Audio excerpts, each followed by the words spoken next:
Stock surged higher on Wednesday after Senate leaders reached a deal to raise the government debt ceiling. The news came one day before the U.S. Treasury said it could run out of ways to avoid default on its debt.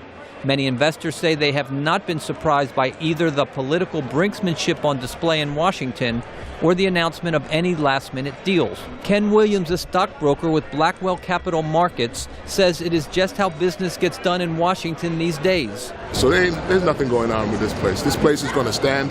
And unfortunately, we'll hit our rocks and have our problems and scare everybody. It's just like a roller coaster. But in the end, guess what?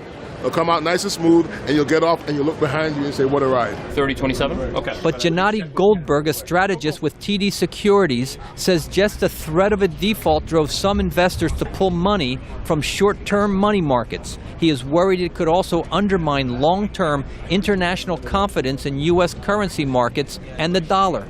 The treasuries are used as kind of a risk-free base rate for things. So obviously when your risk-free base is no longer risk-free, that will throw everything up in the air and have people reconsider how they see the US dollar as a global reserve currency, how they see treasuries as the risk-free asset. Goldberg says not only has the U.S. financial reputation been tarnished, but the national debt will actually increase because of the government shutdown. There's no reason to assume that this would have actually saved us any money. So the irony is that by shutting down the government, we're actually going to be paying more because you have to pay back the workers, you have to pay more on your debt, and essentially it would cost you more in the end.